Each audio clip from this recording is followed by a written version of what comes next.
Assalamualaikum warahmatullahi wabarakatuh. Selamat pagi, Waalaikumsalam. selamat pagi Bapak, Ibu dosen, dan teman-teman sekalian.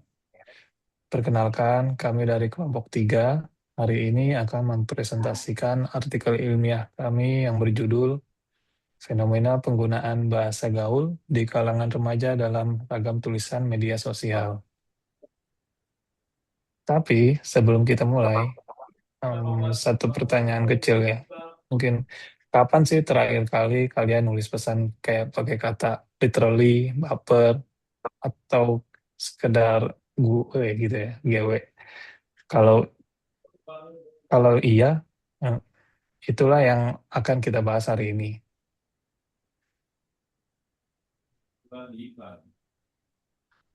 Eh, Saat ini media sosial seperti Instagram, TikTok, Twitter sudah menjadi bagian dari keseharian remaja Indonesia. Dan di ruang itulah muncul berbagai bentuk bahasa baru, bahasa gaul.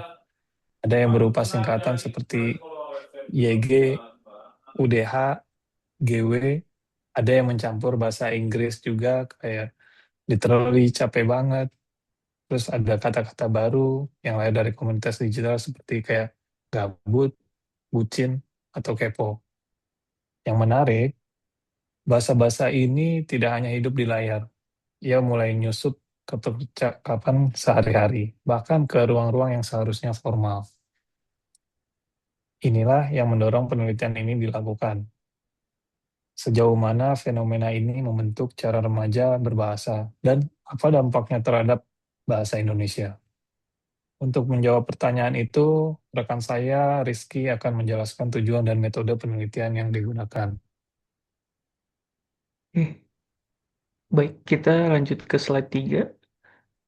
Selanjutnya izinkan saya memaparkan poin-poin yang menjadi tujuan utama dari penelitian kami. Penelitian ini disusun dengan 3 tujuan fundamental. Yang pertama, kami berupaya untuk mengidentifikasi berbagai bentuk bahasa gaul yang saat ini marak digunakan oleh para remaja di media sosial. Kemudian yang kedua, kami hendak menganalisis pola penggunaannya, yakni bagaimana dan dalam situasi seperti apa ragam bahasa tersebut diaplikasikan. Yang ketiga, dan yang paling krusial adalah untuk mengetahui serta mengukur sejauh mana dampak penggunaan bahasa gaul tersebut terhadap keberadaan dan kelestarian bahasa Indonesia baku. Singkatnya, fokus utama dari penelitian kami akan memotret dinamika komunikasi remaja di era digital yang bergerak secara dinamis. Kemudian lanjut ke slide keempat. Setelah memahami tujuannya, mari kita beralih ke bagian metode penelitian yang kami gunakan untuk mencapai sasaran tersebut. Penelitian ini menerapkan metode kualitatif deskriptif. Pendekatan ini kami pilih untuk memberikan gambaran secara mendalam mengenai fenomena kebahasaan yang terjadi. Adapun teknik penggunaan data yang kami lakukan adalah melalui observasi dan dokumentasi langsung di lapangan digital. Data kami data ini kami ambil dari 3 platform media sosial utama yang paling merepresentatifkan bagi generasi muda saat ini, yaitu Instagram, TikTok, dan Twitter atau X.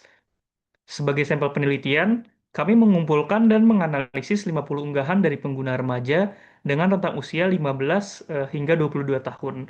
Keseluruhan data tersebut dikumpulkan secara sistematis dalam kurun waktu 3 bulan, yakni pada periode Januari hingga Maret tahun 2025. Hal ini kami lakukan guna memastikan bahwa data yang diperoleh bersifat aktual dan relevan dengan tren saat ini. Selanjutnya akan dilanjutkan oleh teman saya. Oke, terima kasih Mas Rizky. Izin melanjutkan di slide kelima, yaitu hasil penelitian yang mana singkatan. Berdasarkan hasil penelitian, ditemukan 3 bentuk utama penggunaan bahasa gaul. Yang pertama adalah penyingkatan kata. Sebanyak 82% unggahan menggunakan singkatan seperti gue, lu, yang, dan udah.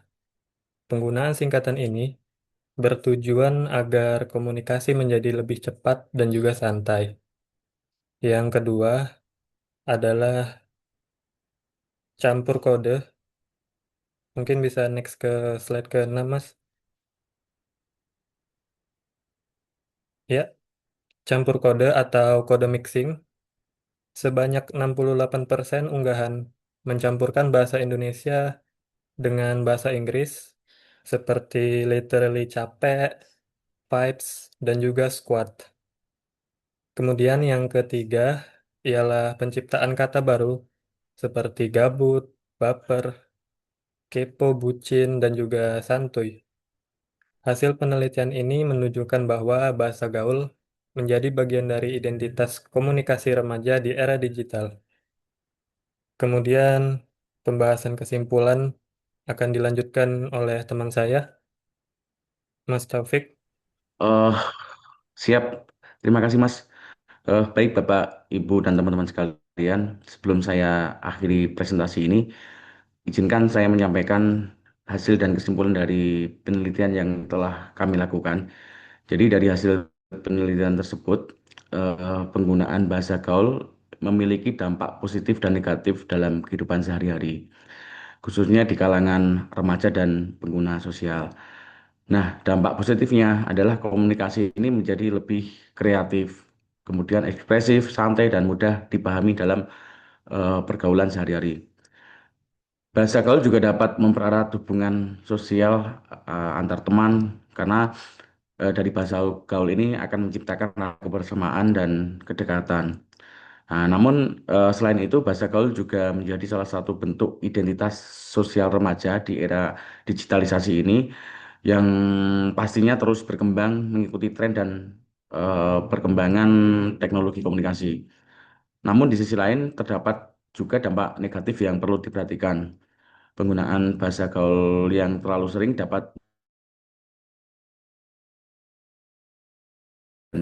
Nah, kebiasaan menggunakan bahasa informal juga kadang terbawa juga ke situasi formal, seperti dalam kegiatan pendidikan, kemudian penulisan tugas, komunikasi, rapat-rapat, maupun di lingkungan kerja. Nah, hal ini tentunya jika tidak dikendalikan, dapat menurunkan kemampuan berbahasa baku dan tentunya akan mengurangi rasa bangga terhadap bahasa nasional. Nah, oleh karena itu, eh, kesimpulan dari penelitian ini bahwa bahasa gaul merupakan fenomena sosial yang menurut saya dan teman-teman wajar tidak dapat dipisahkan dari perkembangan zaman. Nah, terutama di era digital saat ini. Namun, penggunaan bahasa gaul tetap perlu diseimbangkan dengan bahasa Indonesia baku agar identitas fungsi dan martabat bangsa dan bahasa kita ini tetap terjaga. Nah, kami juga berharap masyarakat khususnya generasi muda dapat lebih bijak lah dalam menggunakan bahasa sesuai dengan situasi dan kondisinya, sehingga tetap berjalan dengan baik tanpa mengurangi kecintaan terhadap bangsa kita sendiri, yaitu bangsa Indonesia. Bapak, Ibu, teman-teman sekalian, mungkin ini presentasi dari kelompok kami. Jadi kami mohon maaf apabila dalam penelitian kami terdapat kekurangan dan dalam penyampaian juga mungkin terdapat kekurangan.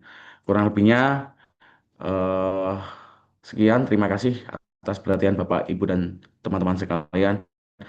Wassalamualaikum warahmatullahi wabarakatuh.